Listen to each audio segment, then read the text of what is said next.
हमारे ओवरसीज पाकिस्तानियों को अक्सर एक गलत आम बात बताई जाती है कि आप चूंकि बिरोने मुल्क शिफ्ट हो गए हैं, अब आपको पाकिस्तान में हर किस्म के टैक्स की माफी है। अब आपको कभी भी सालाना इनकम टैक्स रिटर्न जमा नहीं करवानी पड़ेगी। जब तक आप पाकिस्तान में थे तो हर साल रिटर्न जमा कराते रहे। अब आप बाहर चले गए हैं तो अब आपको रिटर्न जमा करवाने की, फाइल जमा करवाने की कोई जरूरत नहीं।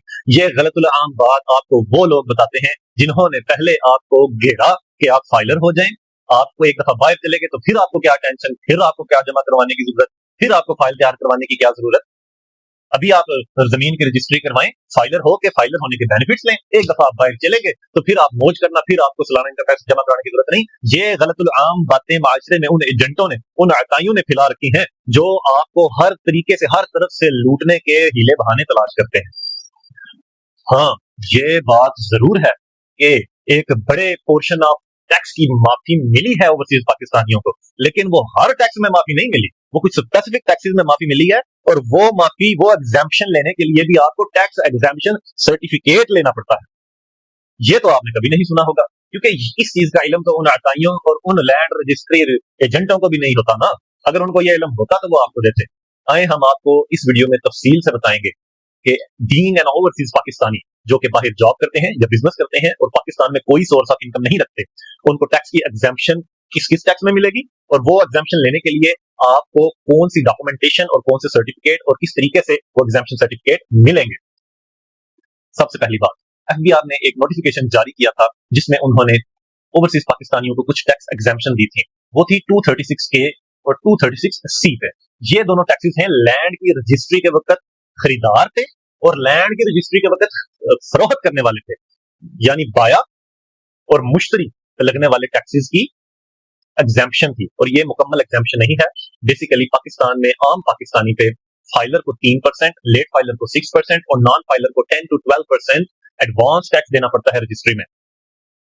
एक पाकिस्तानी को इस टैक्स में कमी के लिए तो फाइलर होना पड़ता है, तब उसको 3% देना पड़ेगा। लेकिन अगर आप ओवरसीज पाकिस्तानी हैं तो आप बगैर फाइलर हुए अपना पीओसी कार्ड यानी पाकिस्तान ओरिजिन कार्ड या नाइकोप कार्ड आप असिस्टेंट कमिश्नर इनलैंड रेवेन्यू को जमा करवाएंगे, जो कि आपके मुतलका आरटीओ, आपके मुतलका रीजनल टैक्स ऑफिस का असिस्टेंट कमिश्नर होगा। वो उसको वेरीफाई करने के बाद आपको एग्जाम्पशन सर्टिफिकेट जारी करेगा। जब वो सेटिस्फाई हो जाएगा कि आप वाकई ही एक बिरोने मुल्क मुकीम शख्स हैं जो कि पाकिस्तान में कोई सोर्स ऑफ इनकम नहीं रखता, 1 रुपया भी पाकिस्तान में नहीं कमाता, ना बिजनेस के थ्रू, ना पाकिस्तान में कोई जॉब करते हैं और ना ही पाकिस्तान में आपकी कोई रेंटल या एग्रीकल्चरल मैन्युफैक्चरिंग किसी भी किस्म की कोई इनकम पाकिस्तान से जनरेट नहीं होती, फिर वो आपको एग्जाम्पशन सर्टिफिकेट जारी करेंगे। जब एक दफा आपको एग्जाम्पशन सर्टिफिकेट मिल गया तो फिर आप लैंड की रजिस्ट्री में लगने वाले जो टैक्सेस हैं, बतौर एक खरीदार या बतौर एक बाया, वो आपको उसमें फाइलर वाला देना पड़ेगा। यानी कि आपको 12 या 10% नहीं, 6% नहीं, सिर्फ 3% देना पड़ेगा। तो आपको ये टैक्स एग्जाम्पशन मिलेगी। ये सच है, ये दुरुस्त है, यहां तक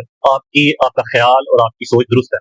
लेकिन इसके अलावा जितने भी आपके टैक्सेस हैं वो आपको तभी माफ होंगे, उनमें एग्जाम्पशन आपको तभी मिलेगी जब आप फाइलर होंगे। अगर आपने व्हीकल रजिस्ट्रेशन का टैक्स में एग्जाम्पशन लेनी है तो आपने फाइलर होना है। अगर आपने अपनी बैंकिंग ट्रांजैक्शन में विदहोल्डिंग टैक्स में एग्जाम्पशन लेनी है, जो कि 50,000 से ऊपर की ट्रांजैक्शन पे 0.8% लगता है, तो फिर भी आपने फाइलर होना है।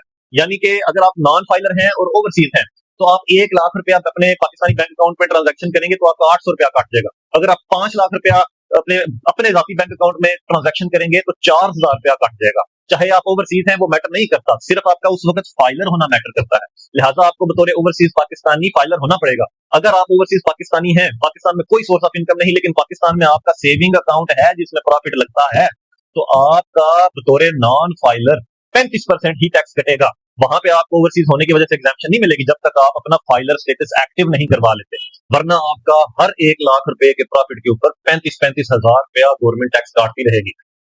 और माना आप बाहर चले गए हैं, पाकिस्तान में नहीं रहते, लेकिन पाकिस्तान में आपने अपने एसेट्स तो रखने हैं। आपने कोई एक आध गाड़ी अपने लिए, कोई अपनी औलाद के लिए तो रखनी है पाकिस्तान में, और उसके ऊपर लगने वाला हर साल टोकन टैक्स वो आपको डबल अदा करना पड़ेगा। अगर आप नॉन फाइलर हैं उसमें भी आपको ओवरसीज होने पर एग्जाम्पशन नहीं मिलेगी जब तक आप फाइलर नहीं होते, जब तक आप हर साल बर वक्त अपना फाइलर स्टेटस एक्टिव नहीं करवा लेते। ये बातें तो उन ओवरसीज अफराद के मुतालिक थी जो कि कभी ना तो एनटीएन रजिस्टर करवाया, ना तो उन्होंने कभी अपनी सालाना इनकम टैक्स रिटर्न जमा करवाई। अब आते हैं उन अफराद की तरफ जो पाकिस्तान में रहते थे तो हर साल अपनी फाइल वक्त पे जमा करवाते थे, लेकिन आप वो बिरोने मुल्क शिफ्ट होने के बाद सोच रहे हैं कि क्या हमें फाइल जमा करवानी पड़ेगी या नहीं। उनके लिए एफबीआर के क्लियर रूल्स हैं कि जो शख्स एक दफा एनटीए में रजिस्टर करा चुका, चाहे वो दुनिया के किसी भी कोने में हो, उसने बर वक्त अपनी फाइल हर साल जमा करवानी है, अपना टैक्स का गोशवारा हर साल जमा करवाना है। हाँ, ये बात दुरुस्त है कि जब आप उस गोशवारे में अपनी इनकम, फॉरेन इनकम शो करेंगे कि मैं बाहर काम करता हूं, तो टैक्स नहीं लगेगा, लेकिन फाइल आपने जमा लाजमी करवानी है। फाइल ना जमा करवाने की सूरत में एफबीआर पहले आपको वार्निंग का नोटिस देगा कि अपनी फाइल जमा करवाओ। अगर आप वार्निंग के नोटिस के बावजूद रिटर्न जमा नहीं करवाएंगे तो एफबीआर आपको जुर्माने का नोटिस देगा, और जुर्माने के नोटिस के बावजूद अगर आप अपनी इनकम टैक्स रिटर्न नहीं जमा करवाएंगे और जुर्माना भी नहीं अदा करेंगे, तो एफबीआर को गवर्नमेंट ने एक्सटेंसिव इख्तियार दे रखे हैं। वो पहले आपकी सिम ब्लॉक करेगी, फिर आपके पाकिस्तान में मौजूद बैंक अकाउंट्स को ब्लॉक करेगी। आपके बैंक अकाउंट में अगर रकम मौजूद है जिसमें से टैक्स की कटौती और जुर्माने की कटौती की जा सकती है, तो गवर्नमेंट जुर्माने की कटौती कर लेगी, और ये जुर्माना 40,000 से स्टार्ट होता है और कई लाख तक जाता है। छोटे छोटे कारपेंटर्स को भी 70-70 हजार, 1-1 लाख रुपए के जुर्माने हो जाते हैं। अगर आपका फर्ज करें बैंक अकाउंट भी खाली है, तो गवर्नमेंट फिर कैसे काटेगी? फिर गवर्नमेंट एफबीआर को इख्तियार देती है कि कोर्ट के ऑर्डर के थ्रू आपके नाम पे अगर कोई भी एसेट है, कोई गाड़ी, कोई जमीन, कोई प्लॉट, तो उसको ऑक्शन करके, फरोख्त करके अपने जुर्माने की रकम वसूल कर ले। अगर आप बोलेंगे मेरे नाम पे कोई गाड़ी, मोटरसाइकिल, जमीन भी नहीं है, तो आपके खिलाफ ऑर्डर महफूज कर लिया जाएगा, आपका नाम एग्जिट कंट्रोल लिस्ट ईसीएल में डाल दिया जाएगा।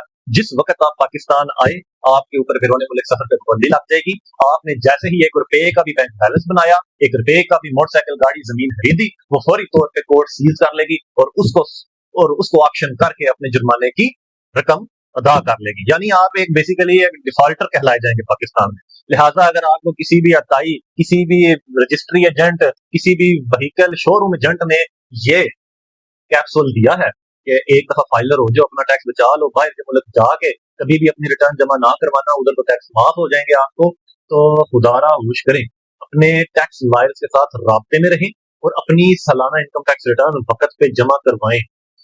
हाँ, एक लीगल तरीका जरूर मौजूद है कि जिससे आप ये हर साल इनकम टैक्स रिटर्न जमा करवाने की लायबिलिटी से बच सकते हैं, और वो है D registration process. D registration का प्रोसेस जिसके ज़रिए आप एफबीआर से अपनी रजिस्ट्रेशन को ही ख़त्म कर सकते हैं, उसके लिए हम अलग से एक मुकम्मल वीडियो बनाएंगे, और उस वीडियो को देखने के लिए चैनल को सब्सक्राइब कर लें और बेल आइकॉन का बटन भी दबा दें। अगर आपको इस हवाले से किसी भी किस्म की कोई खिदमात चाहिए, चाहे आप फाइलर होना चाह रहे हैं या आप अपनी इनकम टैक्स रिटर्न जमा ना करवाने की वजह से कोई एफबीआर की तरफ से नोटिस या पेनल्टी का सामना कर रहे हैं, या अब आप खुद को डी रजिस्टर करवाना चाह रहे हैं, तो आप उसके लिए हमारी भी खिदमत ले सकते हैं। हमारी खिदमत लेने के लिए हमारे दिए गए व्हाट्सएप नंबर पे आप रब्ता कर सकते हैं। मैं हूं आपका अपना वकील advocate Syed Luqman Hashmi, Banka law firm, Gujarat.